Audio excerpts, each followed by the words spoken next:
Let's get into it. Number 1. Fixing small problems early. That weird noise your car is making? The leaky faucet you've been ignoring for 3 weeks? The email you keep putting off?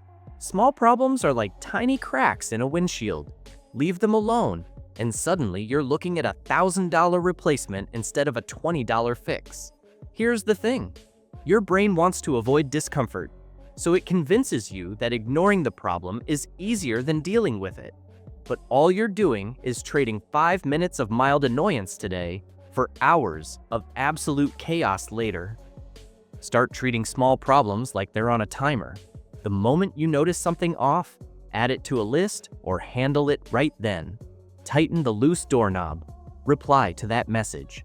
Schedule the dentist appointment. Future you will thank present you for not letting things spiral into a disaster that requires an emergency fund and 3 stress breakdowns. Number 2, how to stop overthinking everything. Your brain is designed to solve problems, but when there's no real problem to solve, it just starts inventing them. That's overthinking. Your mind running a disaster movie on repeat, starring you as the main character who messes everything up. The loop works like this. You have a thought, then you analyze that thought, then you worry about the thought, then you imagine terrible outcomes, and suddenly you've spent 40 minutes convincing yourself that one awkward text means everyone hates you. Here's how you interrupt it. First, notice when you're stuck in the loop. Ask yourself, is this a real problem I can solve right now? Or is this just my brain creating fiction? If it's fiction, do something physical. Stand up, stretch, go outside for 2 minutes. Your brain can't overthink and focus on movement at the same time. Write the thought down if you need to. Getting it out of your head and onto paper makes it smaller and less scary. Overthinking loses power the moment you stop feeding it attention. Number 3, managing money without crying. Money stress usually comes from one thing: not knowing where your money is actually going. You think you're fine? Then your account is empty and you're eating rice for a week. Here's the basic system. Track your income. Write down what you actually make each month. Then track your expenses. Rent, groceries, subscriptions, coffee, everything. Use an app or just a simple spreadsheet. You'll be shocked at how much disappears on things you forgot existed. Once you know where your money goes, automate what you can. Set up automatic transfers to savings the day you get paid. Treat savings like a bill you can't skip. Even if it's just $20 at first, the habit matters more than the amount. And here's the rule that saves lives. If you can't buy it twice, you can't afford it once. That doesn't mean literally buying 2 of everything. It means if purchasing something would drain your account, you're not in a position to buy it yet. Money becomes controllable the moment you stop avoiding the numbers. Number 4, cooking without panic. Cooking isn't about following a recipe perfectly or making something Instagram-worthy. It's about feeding yourself without burning down the kitchen or ordering takeout for the 5th time this week. Start with the basics. Learn how to cook eggs, rice, pasta, and roast vegetables. That's it. Master those, and you can eat like a functional human without spending $30 a day on food delivery. Most cooking is just heat plus time. High heat for fast cooking, low heat for slow cooking. Taste as you go. Add salt gradually. If something tastes boring, it probably needs salt, acid like lemon juice, or fat like butter. You don't need fancy equipment. A pan, a pot, a knife, and a cutting board will get you through most meals. Stop treating cooking like a performance. It's just assembling ingredients with heat until they taste good. Number 5, how to be alone without feeling lonely. There's a difference between loneliness and solitude. Loneliness is feeling disconnected and craving company. Solitude is enjoying your own presence without needing someone else to validate your existence. Most people panic when they're alone because they're not used to sitting with their own thoughts. So they fill every second with noise, scrolling, binge watching, texting anyone who'll respond. But constantly avoiding yourself makes being alone feel unbearable. Start small. Spend 30 minutes doing something solo that isn't just distraction. Read a book. Go for a walk without headphones. Cook a meal just for you. Journal about literally anything. The goal is to prove to yourself that your own company isn't something to escape from. Being comfortable alone doesn't mean you don't need people.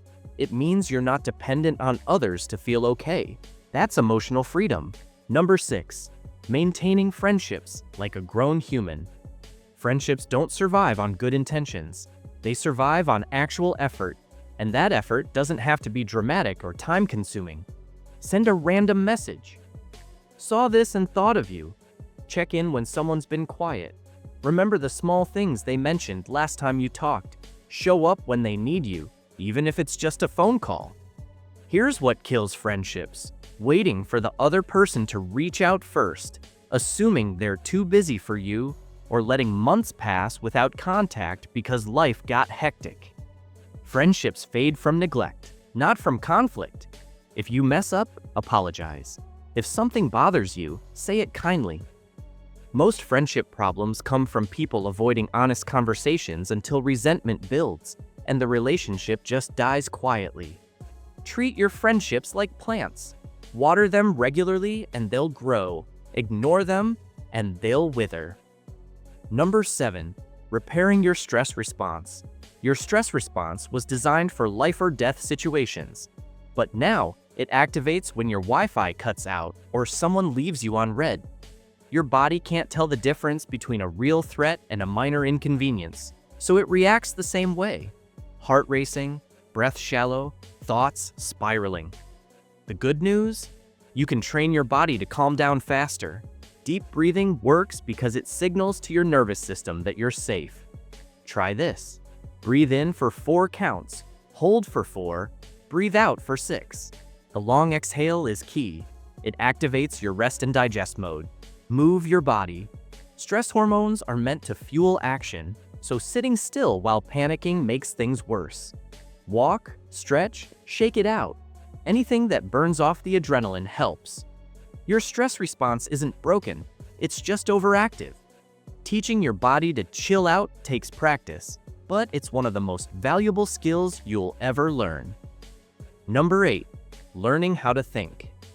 Instead of react. Reacting is automatic. Thinking takes effort. When something happens, your brain wants to respond immediately based on emotion. Someone criticizes you, and your instant reaction is to defend yourself or lash out. You get bad news, and you spiral into panic mode. But that immediate reaction isn't always the smart move. It's just the fast move. Create a pause, count to 5 before responding. Take a breath, ask yourself, what's actually happening here? And what do I actually want to happen next? Most drama in life comes from people reacting without thinking. This doesn't mean suppressing your emotions. It means giving yourself a moment to choose how you respond instead of letting your emotions choose for you. The pause is where your power lives. Number 9. How to say no without apologizing. You don't owe people an explanation every time you say no. No is a complete sentence, but most of us were taught that saying no is rude, so we over-explain, apologize, and feel guilty for having boundaries. Here's the truth. People who respect you will accept your no without demanding a justification. And if saying no makes someone angry, that's information about them, not evidence that you did something wrong. Practice saying no simply, I can't make it. That doesn't work for me. I'm not available. No apology tour, no elaborate excuse, just a clear, calm no. Every time you say yes when you mean no, you're trading your time, energy, and peace of mind to avoid mild discomfort. That's a terrible deal. Boundaries aren't mean, they're necessary, and the people worth keeping in your life will respect them. That's all for today. Stay safe out there, and check out these 2 videos popping up on your screen. Make sure to like and subscribe. I'll see you there.